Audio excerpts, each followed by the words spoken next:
స్టోరీలోకి వెళ్ళిపోయే ముందు నా ఛానల్ని ప్లీజ్ షేర్ చేసి లైక్ చేసి అలాగే సబ్స్క్రైబ్ చేసుకోవచ్చు కదా. డాక్టర్ గారు, ధైర్యం ఎవరికీ లేదు విక్రమ్ గారు, కాబట్టి దాని గురించి మీరే మేనేజ్ చేసుకోండి అని చెప్పి ఆ డాక్టర్ అక్కడి నుంచి వెళ్ళిపోయారు. డాక్టర్ గారు అలా వెళ్ళగానే శాంతి గారు కంగారుగా వీళ్ళు ఉన్న దగ్గరికి వచ్చి విక్కీ దానికి ఎలా ఉంది అంటూ అడిగారు. ఆవిడ విక్కీ ఏ ఎక్స్ప్రెషన్ లేకుండా సైలెంట్గా ఉన్నాడు. విశ్వ ముందుకు వచ్చి తనకు ఇప్పుడు ఓకే, కాకపోతే డాక్టర్ కొంచెం రెస్ట్ తీసుకోమని చెప్పాడు.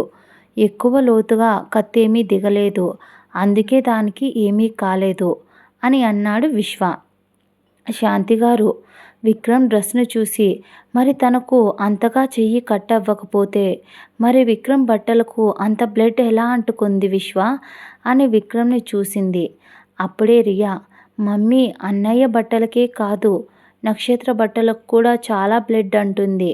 నాకు అర్థం కాంది డాక్టర్ ఎక్కువ కట్ అవ్వలేదు అని చెప్పాడు. మరి అంత బ్లడ్ ఎలా వచ్చింది అని అయోమయంగా ముగ్గురు ఆలోచిస్తుంటే విశ్వకి ఏదో గుర్తు వచ్చింది. మళ్ళీ చెప్తామంటే తన అన్నయ్య వద్దు అన్నట్టు సైగ చేశాడు. దాంతో విక్రమ్కి తెలిసి సైలెంట్గా ఉన్నాడు అని అర్థమైంది విశ్వకి. ఇంకా తను మాట్లాడటం కూడా మంచిది కాదు అని సైలెంట్ అయిపోయాడు విశ్వ. కానీ నక్షత్రపై జాలి పడ్డాడు విశ్వ. దీనికి ముందుంది ముసళ్ళ పండగ, అసలు ఏం ఆలోచించి చేసిందో నాకైతే అస్సలు అర్థం కావడం లేదు అని నక్షత్రపై జాలి పడ్డాడు. మన రియా పాపకు మాత్రం హాఫ్ బ్రెయిన్ కదా, దాంతో ఆలోచించలేకపోయింది. అప్పుడే నర్స్ వచ్చి, సార్ ఆ అమ్మాయిని స్పెషల్ రూమ్లోకి షిఫ్ట్ చేశాము, తను ఇప్పుడు ఓకే, తను ఇంకొద్దిసేపట్లో స్పృహలోకి రావచ్చు, మీరు వెళ్ళి తన్ని చూడొచ్చు అని ఆ నర్స్ చెప్పడంతో అందరూ అక్కడికి వెళ్ళారు. విక్రమ్ మాత్రం ఎవరికో కాల్ చేసి తరువాత తను బయట కూర్చొని కొద్దిసేపు అలాగే ఉన్నాడు. ఆ తరువాత అభి వచ్చాడు. అభి కూడా కంగారుగా తనకు ఎలా ఉంది అని అడిగాడు అభి.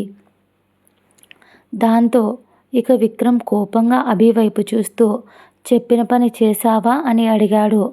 విక్రమ్ కోపంగా ఉండటం చూసి తను మాట్లాడకపోవడమే మంచిది అని అర్థమైంది. ఇదిగో అంటూ తను తెచ్చిన కవర్ని విక్రమ్కు ఇచ్చాడు. మళ్ళీ నక్షత్ర గురించి అడుగుదామా అని ఆలోచిస్తుంటే లోపల ఉంది అని మాత్రం చెప్పి విక్రమ్ కూడా ఆ రూమ్లోకి ఎంటర్ అయ్యాడు. అప్పటికే స్పృహలోకి వచ్చిన నక్షత్ర మొదటగా విశ్వారియ తన అత్తయ్య అందరూ రావడంతో వాళ్ళ వైపు నీరసంగా చూస్తూ మాట్లాడలేక చూస్తూ ఉంది. వాళ్ళ అత్తయ్య నక్షత్ర దగ్గరకు వచ్చి, అమ్మో ఎంత పని చేశావే, నీకేమైనా అయితే మేమేమైపోవాలి, నీ మీదే ప్రాణం పెట్టుకుని బతుకుతున్నామే, మీ నాన్న అమ్మ ముఖ్యంగా విక్రమ్ అందరం ఏమైపోవాలి అని అంటూ ఏడవటం స్టార్ట్ చేసింది శాంతిగారు. ఆవిడ కళ్ళల్లో బాధను చూసి అమ్ము కళ్ళల్లో కూడా నీళ్లు తిరిగాయి.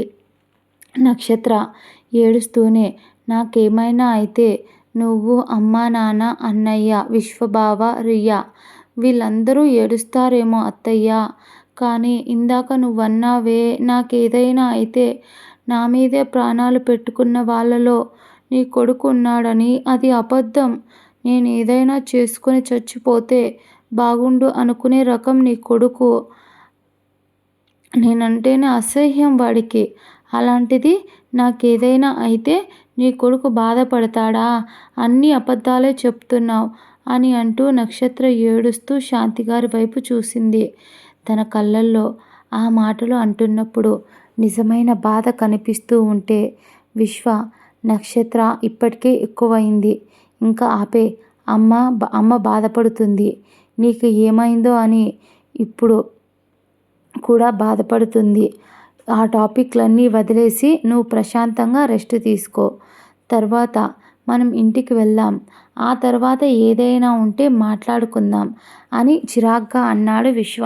సరే అయితే నాకు మా ఊరికి టికెట్ బుక్ చేయి, నేను వెళ్ళిపోతాను అని కటువుగా చెప్పింది నక్షత్ర. ఆ మాట అంటున్నప్పుడే విక్రమ్ లోపలికి వచ్చాడు.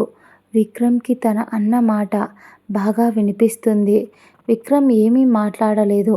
తను బెడ్ పైన పడుకొని వీళ్ళతో మాట్లాడుతూ ఉంటే విక్రమ్ తనని ఒకసారి చూసి ఆ తరువాత తనకు పక్కగా ఉన్న ఒక సోఫా, ఆ సోఫా ఎదురుగానే నక్షత్ర బెడ్ ఉంది.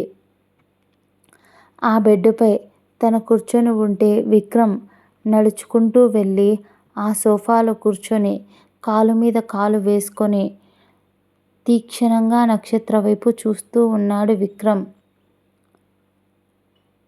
విక్రమ్ వస్తున్నప్పుడే చూసిన నక్షత్ర అప్పటిదాకా వాగిన తన నోరును ఒక్కసారిగా మూతపడిపోయింది.